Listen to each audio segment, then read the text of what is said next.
ప్రభునందు ప్రియమైనటువంటి నాతోటి సహోదరులందరికీ మన ప్రభువును రక్షకుడైన యేసుక్రీస్తు నామములో మీ అందరికీ వందనాలు తెలియజేస్తూ ఉన్నాం. ప్రియులారా, మీతో కలిసి దేవుని యొక్క వాక్యాన్ని పంచుకునే అవకాశాన్ని దేవుడు నాకు ఇచ్చారు. అందుని బట్టి దేవునికి కృతజ్ఞతలు తెలియజేస్తూ ఈరోజు కూడా మీతో కలిసి వాక్యాన్ని పంచుకునే అవకాశాన్ని దేవుడు నాకు ఇచ్చారు. అందుని బట్టి దేవుని కృతజ్ఞతలు తెలియజేస్తూ ఆసక్తిగా వాక్యాన్ని వింటున్నటువంటి మీ అందరికీ వందనాలు తెలియజేస్తూ ఉన్నాం. ఈ సమయంలో మనం కొద్ది నిమిషాలు దేవుని యొక్క వాక్యాన్ని మనం ధ్యానం చేద్దాం. గడిచినటువంటి 3 వీడియోలుగా సత్యమును గురించినటువంటి జ్ఞానము అనేటువంటి అంశంలో 2 ప్రాముఖ్యమైనటువంటి పాయింట్స్ మనం ఆలోచన చేసాం. ఒకటి, యేసుక్రీస్తు బోధన గురించి మనకేం తెలుసు అనేటువంటి పాయింట్ ఆలోచన చేసాం. రెండవది, యేసుక్రీస్తు గురించినటువంటి బోధన మనం తెలుసుకోవాలా అంటే ఖచ్చితంగా తెలుసుకోవాలని మనం ఆలోచన చేసాం. మూడో పాయింట్ ఏం ప్రారంభించామంటే సత్యాన్ని తెలుసుకోవడం వలన కలిగేటువంటి ప్రయోజనాలు. ఆ ప్రయోజనాల్లో 2 ప్రయోజనాల గురించి చెప్పాను. ఒకటి, దేవుడు ఎవరు, నిజమైన దేవుడు ఎవరు అని తెలుసుకునే అవకాశం అనేటువంటిది ఉంది. రెండవది, యేసు పైన విశ్వాసం కలిగి ఉండడానికి దేవుడు మనల్ని ప్రేరేపిస్తారు లేక పిలుస్తారనే పాయింట్స్ మనం ఆలోచన చేయడం జరిగింది. ఇక మూడవదిగా మనం ఆలోచన చేసినట్లయితే సత్యాన్ని తెలుసుకోవడం వలన ప్రయోజనం ఏంటి?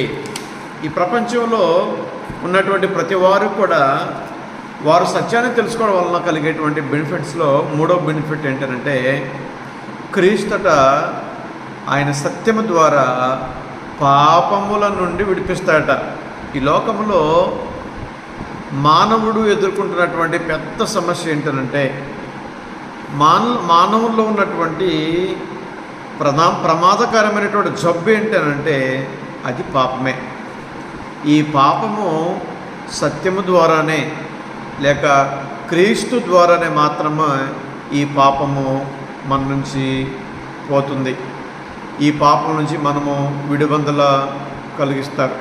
ఒకవేళ సత్యాన్ని మనం తెలుసుకోకపోతే, ఒకవేళ సత్యాన్ని మనం అనుసరించకపోతే మనం ఇంకనూ పాపంలోనే ఉన్నట్లే తప్ప ఇంకా మనం స్వతంత్రులుగా ఉండమన్నట్లే ఆలోచన చేయాలి.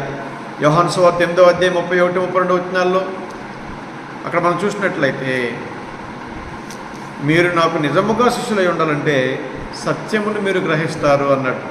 సత్యం మిమ్మల్ని స్వతంత్రులుగా చేయును అనేటువంటి మాట మనం చూస్తాం. ఒక వ్యక్తి స్వతంత్రుడు ఎప్పుడు అవుతాడంటే పాపము లేకుండా ఉన్నప్పుడే, అంటే వేరొకరి ఏలుబడి లేనప్పుడే మనం స్వతంత్రులు అవుతాం. ఒకవేళ వేరొకరు మనల్ని ఏలుబడి చేస్తే మనం స్వతంత్రులు కాలేం. కనుక పాపం మనల్ని ఏలుబడి చేసినంత కాలం, పాపం మనల్ని బంధించినంత కాలం, పాపముతో సాతాను మనల్ని పట్టుకున్నంత కాలం మనం ఇంకా బానిసత్వంలోనే ఉన్నాం తప్ప స్వతంత్రులు కాలేదనే విషయాన్ని మనం అర్థం చేసుకోవాలి.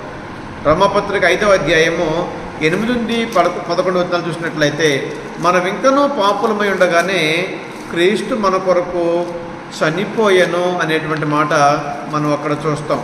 నాతోటి ప్రియమైన దేవుని బిడ్డారా, ఒకసారి మనం చదువుకున్నట్లయితే, అయితే దేవుడు మన ఎడల తన ప్రేమను వెల్లపరుచున్నాడు ఎట్లనగా మనం ఇంకనూ పాపులమై ఉండగానే క్రీస్తు మన కొరకు చనిపోయాను. ఒకసారి క్రీస్తు చనిపోతే ప్రతి సంవత్సరము క్రీస్తుని చంపేస్తున్నారు. అది కరెక్ట్ అని అంటారా? క్రీస్తుని చంపుతున్న ప్రతిసారి నేను ఇంకా మార్పు చెందలేదని మనం చెప్పినట్టేనండి. నీ మార్పు కోసమే కదా క్రీస్తు ప్రాణత్యాగం చేసుకున్నది. నిన్ను పాపంలోంచి విడిపించి స్వతంత్రుగా చేయడానికే కదా ఆయన సిలువనెక్కింది. మరి మరలా ప్రతి సంవత్సరం చంపేస్తారు ఎందుకు ఆయన్ని? మరలా చావాలా? ఒకసారి మానవుడు తన యొక్క అజ్ఞానంతో ఎంత మూర్ఖత్వంతో ఉన్నాడనే విషయాన్ని మనం అర్థం చేసుకోవాల్సినటువంటి అవసరం ఉంది. ఈ వీడియో వీక్షిస్తున్నటువంటి మీ అందరికీ నేను రిక్వెస్ట్ చేసి చెప్పేది ఏంటంటే, క్రీస్తు నీ కొరకు నా కొరకు ఒకసారి చనిపోయాడు. తిరిగి మరలా ప్రతి సంవత్సరం ఆయన చంపొద్దు. ప్రతి సంవత్సరము ఆయన చంపమని కానీ, ప్రతి సంవత్సరము ఆయన మరణానికి జ్ఞాపకం చేసుకోమని కానీ బైబిల్ ఎక్కడ చెప్పలేదు. ప్రతి ఆదివారము క్రీస్తు మరణానికి సాదృశ్యంగా రొట్టె విరవాలి. క్రీస్తు మరణ సమాధానం పొందడానికి సాదృశ్యంగా ఆయన శరీరానికి సాదృశ్యంగా రొట్టె, ఆయన రక్తానికి సాదృశ్యంగా ద్రాక్షరసం తీసుకోవాలి తప్ప ఏటాట ఆయన చంపేటువంటి ప్రయత్నం చేయొద్దని తెలియజేస్తూ ఉన్నాను.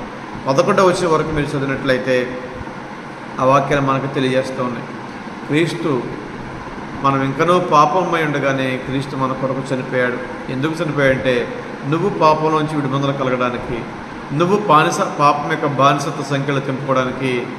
ఆయన పాపం చేయకపోయినా మరి పాపిగా సిలువనెక్కి సిలువను భరించి మన పాపాలన్నీ ఆయన సిలువ మీద మేకులతో కొట్టివేశాడనే విషయాన్ని మనం అర్థం చేసుకోవాలి.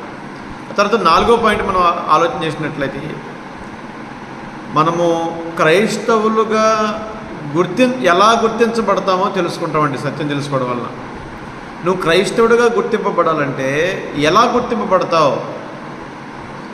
ఆ గుర్తింపు అనేటువంటిది సత్యం నీకు తీసుకొస్తుంది. హెబ్రీ పత్రిక 10వ అధ్యాయము 26వ వచనాన్ని మీరు చదివినట్లయితే హెబ్రీ పత్రిక 10వ అధ్యాయము 26వ వచనాన్ని మనము చదువుకుందాం. మనము సత్యమును గూర్చి అనుభవ జ్ఞానం పొందిన తర్వాత బుద్ధిపూర్వకంగా పాపం చేసినట్ల పాపమునకు ఇకనూ బలి ఉండదు. కానీ సత్యము మనల్ని ఏం చేద్దంటే క్రైస్తవుడిగా నీకు గుర్తింపు తీసుకొద్దండి. ఈ గుర్తింపు ఏం చేద్దంటే మనము సత్యమును గూర్చి అనుభవ జ్ఞానం పొందిన తర్వాత బుద్ధిపూర్వకంగా పాపం చేసినట్లా పాపమునకు బలి ఇంకా ఉండదు అనే విషయాన్ని గుర్తు చేద్దాయి. ఒక వ్యక్తి రక్షణ పొందిన తర్వాత పాపం చేస్తే మరలా ఆ పాపి కొరకు క్రీస్తు సిలువేయబడ్డావు. క్రీస్తు ఒక్కసారి సిలువేయబడ్డాడు. నువ్వు కూడా ఒక్కసారే పాపం నుంచి విడుదల కలగాలి. కనుక నువ్వు పాపం చేసిన ప్రతిసారి క్రీస్తు చనిపోతాడనుకోవద్దు. క్రీస్తు ఒక్కసారి చనిపోయాడు. ఆయన మాటికి చనిపోయాడు. ఈ విషయాన్ని గుర్తుపెట్టుకోవాలి. సత్యమును గుర్చినటువంటి అనుభవ జ్ఞానం ఉన్న వాళ్ళందరూ కూడా పాపం విషయంలో సిగ్గుపడతారు, పాపానికి దూరంగా ఉంటారు, పాపాన్ని అంటకుండా జాగ్రత్త పడతారు, ఈ లోక మలినాన్ని కడుక్కుంటారు, ఈ లోక సంబంధం కాకుండా దేవుని సంబంధంగా జీవించడానికి సిద్ధపడతారు, ప్రయత్నం చేస్తారు. వారు సత్యాన్ని అంగీకరించారు కనుక. ఒకవేళ సత్యాన్ని అంగీకరించకపోతే ఎలా క్రైస్తవుడు అవ్వాలో తెలియదు, ఎలా క్రైస్తవుని గుర్తింపు తీసుకోవాలో తెలియదు, ఎలా బుద్ధిపూర్వకంగా బ్రతకాలో తెలియదు. ఇవన్నీ నేర్పించే దేవుని యొక్క జ్ఞానము, అదే సత్యము, అదే క్రీస్తు అనే విషయాన్ని మనం అర్థం చేసుకోవాలి. ఇక 5వదిగా మనం ఆలోచన చేసినట్లయితే, లేక 6వదిగా మనం ఆలోచన చేసినట్లయితే సంఘములో ఎలా ప్రవర్తించాలో తెలుసుకుంటామటండి సత్యం వలన.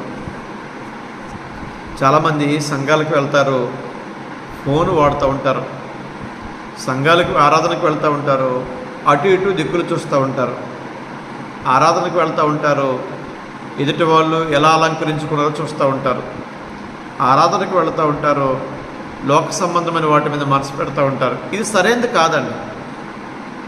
ఇవన్నీ ఆరాధనలో ఒక వ్యక్తి ఎలా ఉండాలో నీకు ఎవరు నేర్పుతారంటే దేవుని వాక్యమే నేర్పాలి. దేవుని వాక్యమే నేర్పాలి. ప్రసంగ గ్రంథం 5వ అధ్యాయము 1వ వచనంలో నీవు దేవుని మందిరమునకు పోయినప్పుడు నీ బుద్ధి జాగ్రత్తగా ఉంచుకోవాలంటాడు. నువ్వు దేవుని మందిరంతో వెళ్ళినప్పుడు జాగ్రత్తగా క్రమాన్ని పాటించాలి. ముందు వరుసలో కూర్చోవాలి, అందరితో కలిసి కీర్తన పాడాలి, అందరితో కలిసి వాక్యం వినాలి, అందరితో కలిసి రొట్టె విరవాలి, అందరితో కలిసి కానుకలు ఇవ్వాలి, అందరిలో కలిసి ప్రార్థనలు ఏకీభవించాలి, అందరితో హృదయపూర్వకంగా షేక్ హ్యాండ్ ఇవ్వాలి. సంఘంలో మనం చేయవలసినటువంటి పని అది.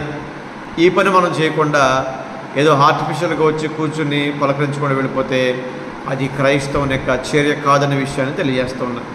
కొరింథీయులకు తిమోతి రాసినటువంటి మొదటి పత్రిక 3వ అధ్యాయము 15వ వచనాన్ని మీరు చదివినట్లయితే సంఘములో జనులు ఎలాగ ప్రవర్తించాలనే విషయాన్ని గురించి ఇక్కడ తిమోతి గారికి పౌలు గారు చెప్తూ ఉన్నారు.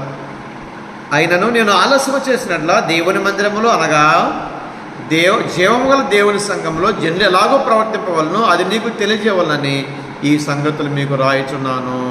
ఆ సంఘము సత్యమునకు స్తంభమును ఆధారమై ఉంది. క్రీస్తు సంఘము సత్యమునకు స్తంభము ఆధారమై ఉంది. ఆ సంఘంలో ఉన్నటువంటి నువ్వు, సత్యాన్ని అనుసరించేటువంటి నువ్వు, నీకు ఒక క్రమం ఉండాలి. ఆ క్రమము ప్రారంభం నుంచి ఏర్పడాలి. ఆరాధనకి ఇంటికాడ సిద్ధపడడంలోనే అది మొదలవుతుంది. మరి మీరు ఆరాధనకి ఏ టైంకి వస్తున్నారు? పాటలకు ముందు వస్తున్నారా? పాటల తర్వాత వస్తున్నారా? ప్రారంభ ప్రార్థనకి ముందులే ఉంటున్నారా? ప్రారంభ ప్రార్థన తర్వాత వస్తున్నారా? ఒకవేళ ప్రారంభ ప్రార్థనకు నువ్వు ఆరాధన లేకపోతే నువ్వు ఆరాధన క్రమాన్ని సరిగా అర్థం చేసుకోలేదని అర్థమవుతుంది. దేవుడు నువ్వు చేసేటువంటి ఆరాధన దేవుడు అంగీకరించడు. నువ్వు ఇంటికాడే సిద్ధపాటు కలిగి, సిద్ధ మనసు కలిగి నీ పనులన్నీ చక్కబెట్టుకుని దేవుని మందిరానికి వచ్చినట్లయితే దేవుడు నిన్ను నీ కుటుంబాన్ని దీవిస్తారు. అలాగే విన్నటువంటి వాక్యము మన హృదయం యొక్క తలంపుల్లో కావలి ఉండి మనకు మేలు చేస్తుంది. అలాగా క్రైస్తవులు సత్యాన్ని అనుసరించడం వల్ల అనేకమైనటువంటి ప్రయోజనాలు ఉన్నాయి. ముందు వాటి గురించి మనం నేర్చుకుందాం. ఇప్పటివరకు వాక్యాన్ని విన్నటువంటి మీ అందరికీ వందనాలు తెలియజేస్తాం.